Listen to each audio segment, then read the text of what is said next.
resign this morning. Now, despite the internet ban being lifted late last night, protesters are still demanding accountability.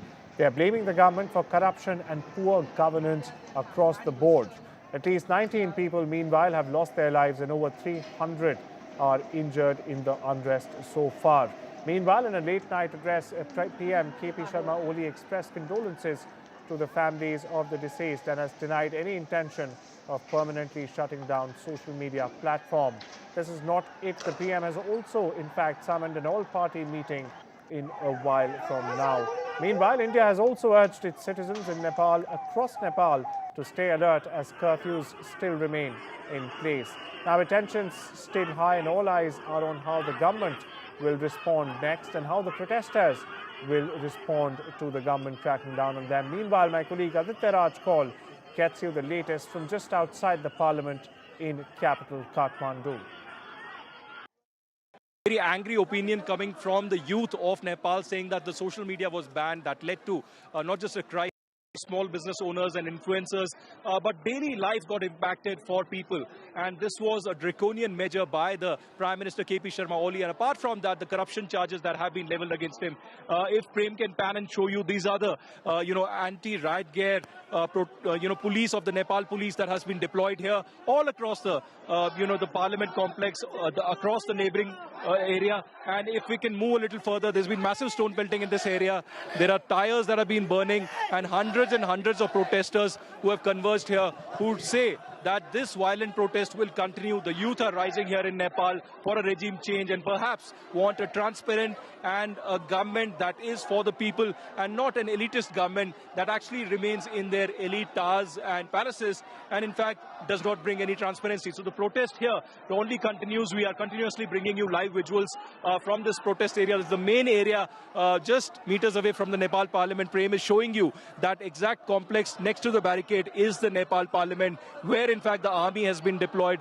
In fact, more forces and ambulances you can see that are coming in this area, even as the APF, the anti-riot gear police has been stationed here.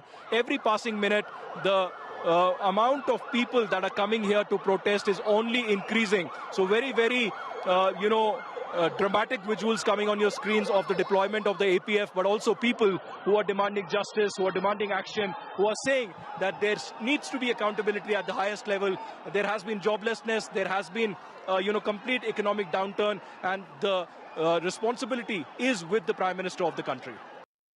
Well, dramatic scenes there in Nepal's capital, Kathmandu, where, of course, NDTV's senior executive editor Aditya Raj Kaul keeps on getting us the latest. Meanwhile, we shift our focus westwards, where the US is now turning up the heat on outsourcing. That's correct. A new bill called the Hire Act proposes a 25% tax on payments to foreign workers, aiming to push American companies to keep jobs at home. At least that's the claim that we are getting. Now, if passed, this could directly impact India's $250 billion IT industry, which earns over half of its revenue from US clients. Major players, moreover, like TCS, Infosys and Wipro, could see rising costs and shrinking contracts. While the US hopes to boost local jobs, Indian tech leaders warn this move may just hurt innovation and global competitiveness. My colleague Vishal Vivek joins me for more on this. Vishal, what is this proposed Hire Act all about, and what are its likely implications going to be? Well, as you rightly mentioned, Arjun, this is still in a proposal stage. It will have to go through a series of proposals to get it to the final stage and be implemented. We are far from that stage, but still it has sent shivers down the spine of many US firms that hire outsource workers from the US to the Indian territory. So what this bill will do is it will make outsourcing more expensive. And why is that? Because any firm that is willing to hire workers from outside the US territory will have to pay 25% tax. So that will be quite heavy on their financial strain, and also IT companies will be directly affected because Indian IT companies are known to be in contact with the US firms for these outsourcing duties. So IT firms in India will be most definitely affected, and this will completely stop the complete stoppage of outsourcing will be quite difficult This is what experts have been suggesting, analysts have been suggesting, that even though this act will be implemented soon, but the fact that completely stopping outsourcing will be quite difficult. Why is that? Because scale of Indian talent can't be matched by US workforce. So the majority of these high skilled workers belong to the Asian continent, particularly to India and China. So to just replace them overnight won't be practical. So that scale of talent won't be available as far as the domestic US crowd is concerned.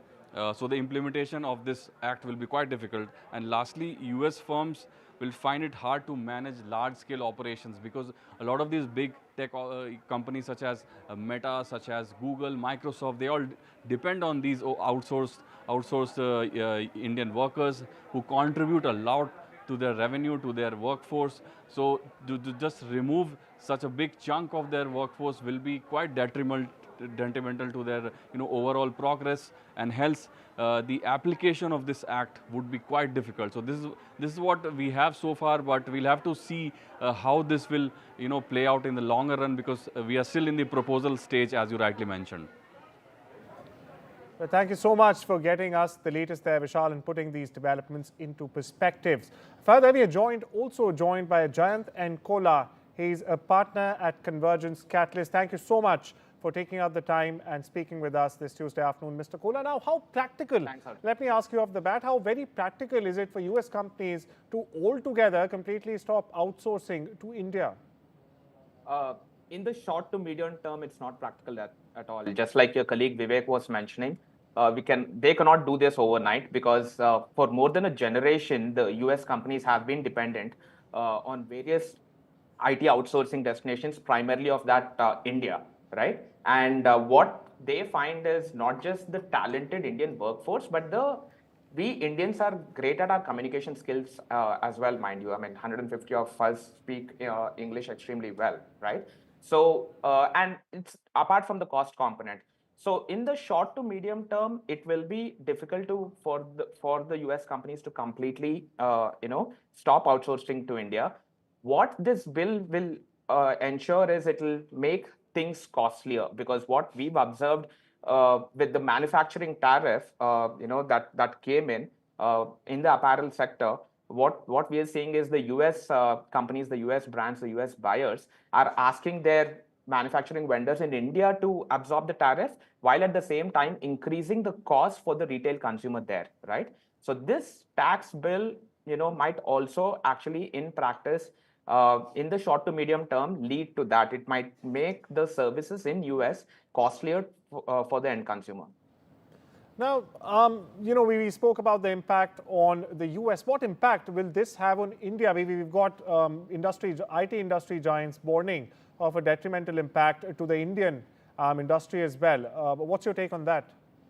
Yeah, I mean, out of the $250 billion, our exports are 80% of it. $200 billion is our software exports business, and a huge chunk of that to the US market. If this bill goes through, there will be a detrimental effect for the Indian companies, Indian IT services companies, definitely, because that tax might be passed on directly to for the Indian IT companies to absorb a huge chunk of it. If we are seeing the same parallels to draw out how we've seen in the manufacturing and the apparel industry to draw parallel from, right? And we do not know if it will be only for the different companies like IT outsourcing companies, Infosys, TCS, it will be affected, or the GCCs as well, the global capability centers, wherein the global companies are setting up their own outsourcing centers here in India. Will they be affected or not? But in the short to medium term, there is definitely going to be an impact on the Indian companies from their bottom line point of view. Okay, from their bottom line, definitely. And Indian companies need to look for different countries, different markets, including the domestic market, to focus their revenue generation and divert their revenue generation on. Right. What about the long run? How will this, may I say, affect or rather hurt US innovation and even competitiveness in the long run? Short run, we just heard from you. What about the long run?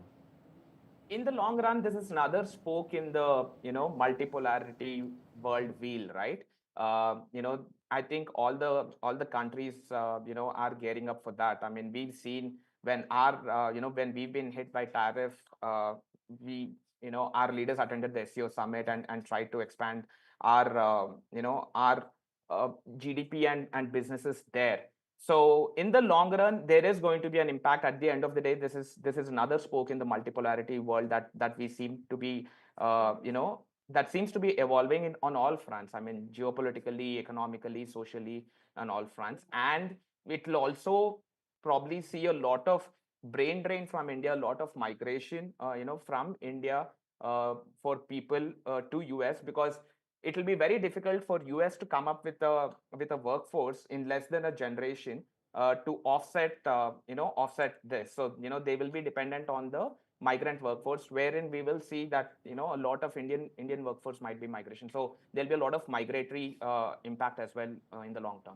So it'll take Washington around a generation to come up with such workers, opines Mr. Kola. Mr. Kola, my last question to you, we're running out of time here. How should the Indian IT firms or the IT sector, strategically respond if this higher act, in fact, does end up becoming a law, as we've seen all kinds of laws under this Trump 2.0 administration? In the short term, be prepared to absorb some of these bottom line impact, while at the same time frantically working for looking at other markets, including the domestic market, to move their revenue generation to. In the short to medium term, that's the strategy that they need to adopt, which I think is going to be the reality one way or the other. Well, thank you so much for taking out the time and joining us here on Thanks, India Arjun. Global, Mr. Kola. Now we shift our gaze eastwards, viewer, where the Kremlin has in fact fired back after President Donald Trump threatened new sanctions over Russia's latest deadly assault on Ukraine. The Kremlin spokesperson Dmitry Peskov has said no sanction will ever force Russia to change course, insisting and underlining rather that Moscow will not back down from what it calls its special military operation in Ukraine. Now, the strong response follows Trump's warning of a second stage of sanctions after Russia launched its largest attack of the war yet, striking Kyiv's main government building for the first time. More than 800 drones and 13 missiles slammed into cities across Ukraine, killing at least four people, including a 3-month-old baby. Meanwhile, Ukraine's President Zelensky has called the attack a war crime, and in fact, he is urging the US for a stronger response. Meanwhile, Trump says he'll speak to Putin soon, as European leaders head to Washington this week to discuss the next steps. Meanwhile, for our viewers who are just joining in, the Kremlin has fired back, or rather thrown down the gauntlet, after President Donald Trump threatened new sanctions over Russia's latest deadly assault on Ukraine. Now, this reply comes just a couple of days after, in fact, US President Donald Trump warned of to impose secondary sanctions against Moscow. Spokesperson Dmitry Peskov has said, and I'm quoting here, no sanctions will ever force Russia to change its course. He's also insisted, and not only said this, but also underlined that Moscow will not back down from what it calls its special military operation. Now, it's very important to note that Trump's latest warning comes after the total breakdown of the much touted Alaska summit, where he met President Putin, his Russian counterpart, for the first time since the beginning of the war. Meanwhile, my colleague Gauri Dwivedi joins us for the latest on this. Gauri, a straight message coming out of Moscow, almost throwing down the gauntlet to Donald Trump this time, and also at the back of Russia's biggest aerial attack across Ukrainian cities. What's the latest you're picking up? See, Arjun, the message from Kremlin is absolutely clear that this kind of conversation, this kind of messaging that's coming in repeatedly from Washington, which is about threatening more sanctions, is now not going to yield any returns. In fact, it's now beginning to look like it's going to have diminishing returns, because Kremlin is very clear that they are not going to back down, and what they called a special military operation, or SMO, that will continue irrespective of the kind of conversation, the talk, the messaging that keeps coming in from the Washington side. It also comes at a time when Russia is pounding Ukrainian cities in the largest drone attack since this war started 3.5 years ago. So that tells you how Kremlin is actually viewing these sanctions talk from Washington side. And it is also, in fact, making note of how the entire summit took place with 30 other countries when Zelensky and several other European leaders were together along with Donald Trump, and when the whole talk about more sanctions started. Now, what this indicates is two things. First, and most important aspect, Arjun, it means that there is no immediate political solution at this stage if sanctions is the only playbook that Trump plays back. That's the first important thing.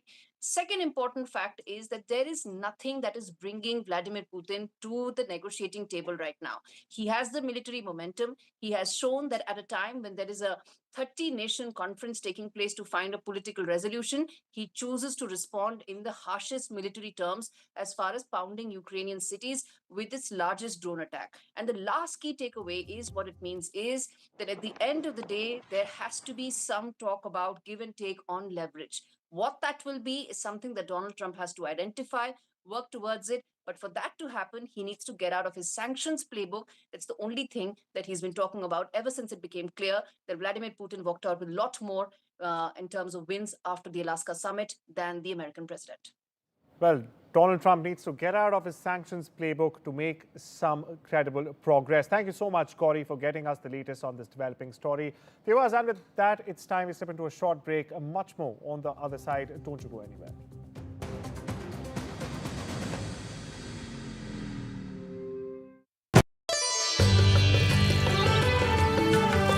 Sometimes it's the little things that remind us of them. Stay close, even when you're far apart. Send money worldwide with Remitly. We know that living with diabetes can make daily life a challenge, and we're here to help. I felt very low with the diagnosis and very lonely as well, and embarrassed. I think people don't necessarily realise the impact that being diabetic can have on you, and the amount of extra decisions you have to make a day through carb counting every single thing you eat. Day-to-day living with diabetes is really difficult. So Diabetes UK has made my life easier every day.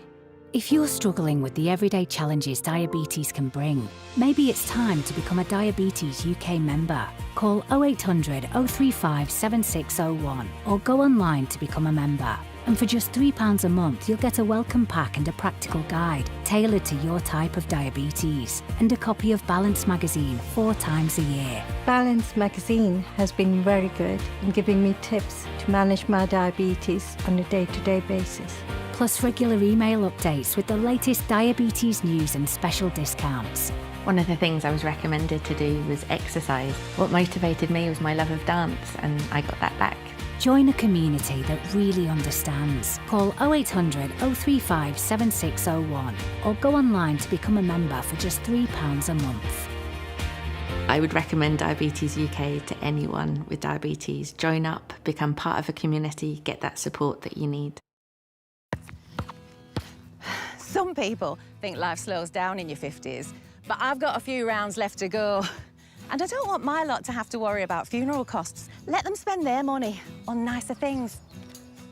So I decided to learn more about over 50s life insurance from Cover Today. Cover Today are the only over 50s life insurer with no waiting period, unlike other insurers who could make you wait up to 2 years for full cover. With Cover Today, you're fully covered from day one, and you're covered for the whole of your life. Plus, unlike other things in life, the price never goes up. Go online or talk to their friendly UK team in just one phone call. Cover Today are the only over 50s life insurer with no waiting period and no annoying trips to the doctors either. Plus, you get your choice of a £125 gift card. Now I'm with Cover Today, I can get on with something much more interesting. To find out more about Cover Today, call our friendly UK team on 0800 380 0060 or visit covertoday.co.uk.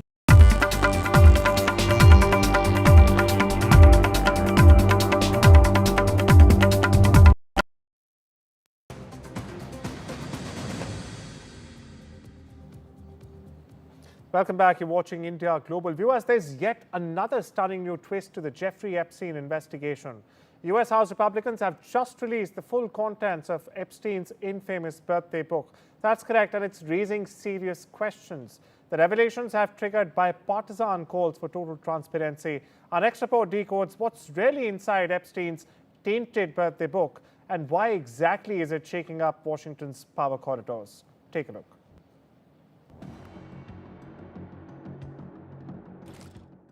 It's been called the black book that parties wish you'd never read. Now it's public. A window into Jeffrey Epstein's inner circle. House Republicans have released the full birthday book from Epstein's 50th celebration. It's packed with handwritten and typed notes, including allegedly from former President Bill Clinton and Harvard professor Alan Dershowitz. But the spark that ignited the release, a disputed letter reportedly signed by then businessman Donald Trump. The letter features a cryptic conversation between Trump and Epstein inside an apparently hand-drawn outline of a woman's torso. Trump's alleged signature is located just below the hips of the drawing. I don't do drawings of women, that I can tell you. They say there's a drawing of a woman, and I don't do drawings of women. Trump denies it all. He says the signature is fake and the photo fabricated. But Republicans now accuse Democrats of cherry-picking, highlighting only Trump's page while ignoring names like Clinton's. Clinton's note praises Epstein's childlike curiosity. Dershowitz's message includes a fake Vanity Fair parody cover with headlines like Al-Qaeda in South America financed by Epstein and Jeffrey Epstein's bloody summer. We've been mocked, we've been doubted, we've been re-traumatized, while those responsible hide in secrecy. Why don't we deserve justice? We are the keys to this situation. We have the truth. And the FBI knows the truth. The government knows the truth. You may pull the wool over the sheep's eyes, but we are the keys. We know who was involved. Their demand is loud and clear: release everything.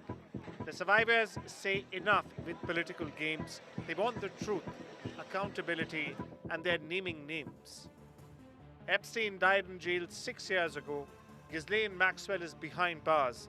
But for the survivors and lawmakers alike, the case is still far from closed. What's inside this book might just be another beginning. Bureau Report, NDTV World. And finally, viewers, the battle for Asia begins today. Afghanistan take on Hong Kong in the tournament opener. Meanwhile, India, the official host of the 8-team tournament, but due to strained political ties with Pakistan, the matches are being played on a neutral territory. The next 3 weeks will provide the stage for politics, passion, and new rivalries. And with that, it's time we strip into a short break. News continues on the other side. Take care and have a wonderful day.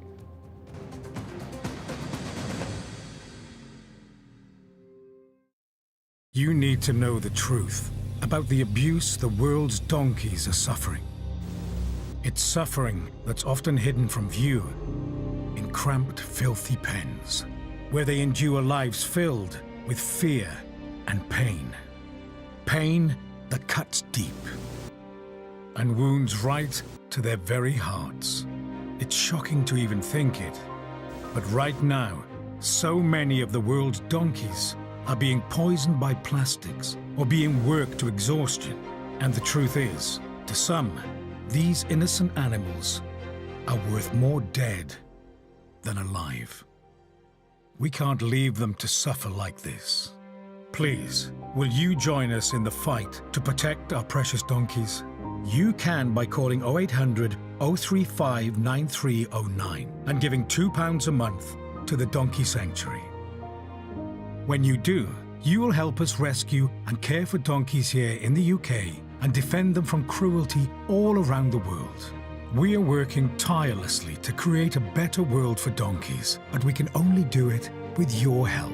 So please call 0800 035 9309 text Truth6 to 78866 or search Donkey Truth to give £2 a month to the Donkey Sanctuary.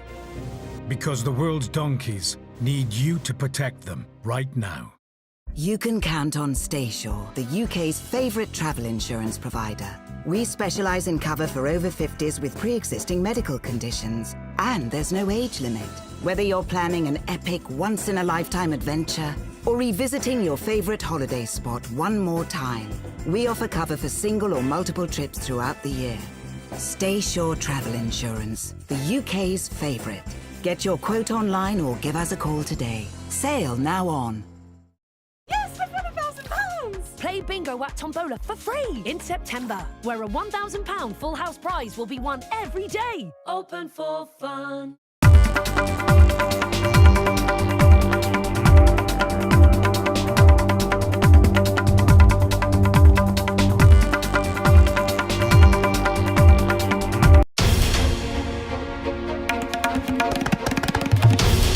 This is NDTV, and you're watching NDTV 24/7.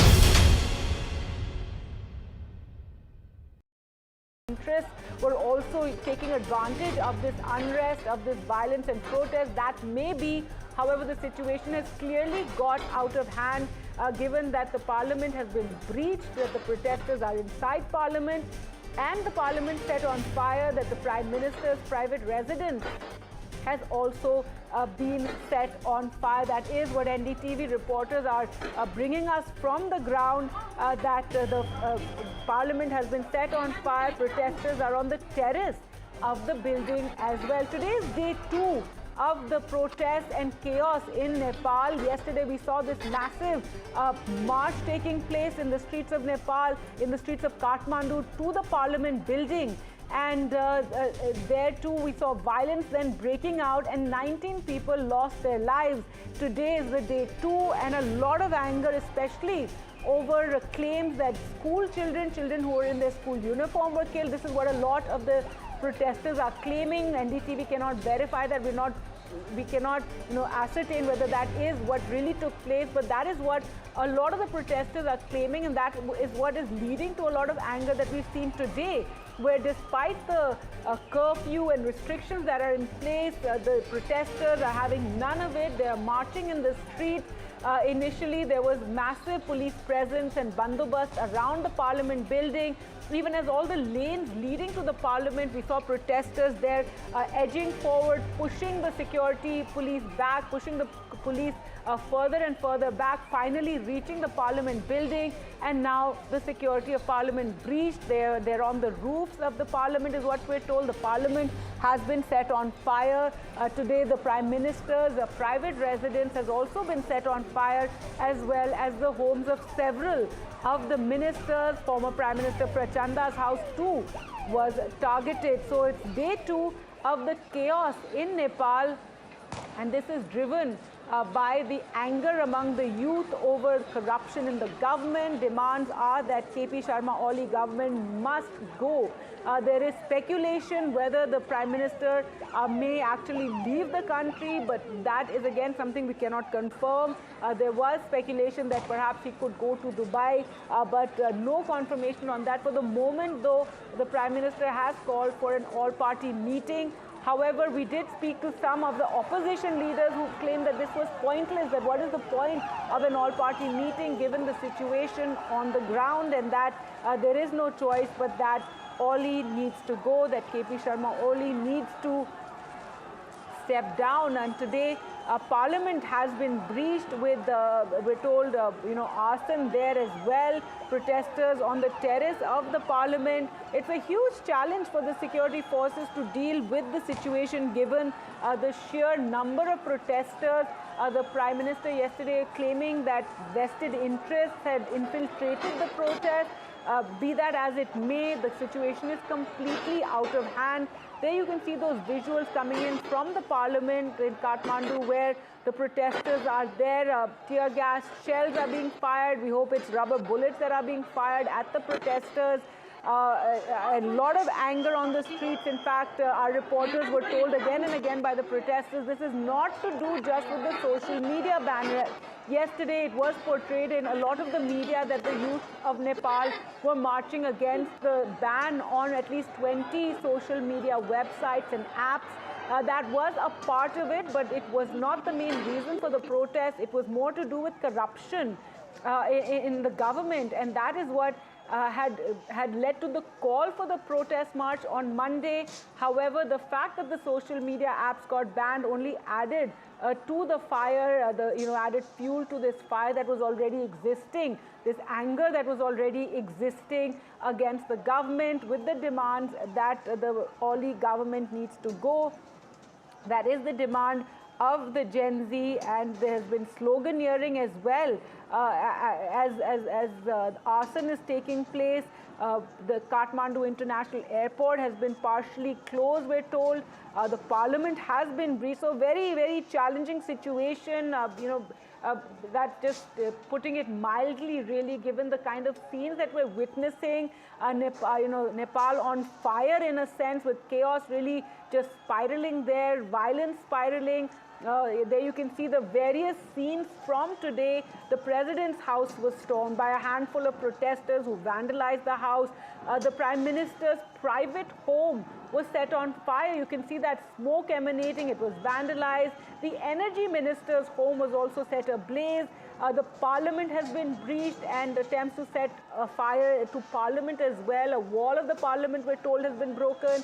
The Hilton Hotel in Kathmandu, attempts made to set it on fire as well. In all the streets, despite all the restrictions and curfew that is in place, you see protesters marching in the streets, tires set on fire there, demands that Oli must go, sloganeering of KP Chor, Desh Chor, KP Oli, as he's called. So massive protests today in Nepal. It is day 2 of this unrest that we are seeing, and in multiple parts of the capital, these protests and violence taking place, arson taking place, with the Prime Minister's private home being vandalized and set on fire. The President of Nepal, his home also being stormed by the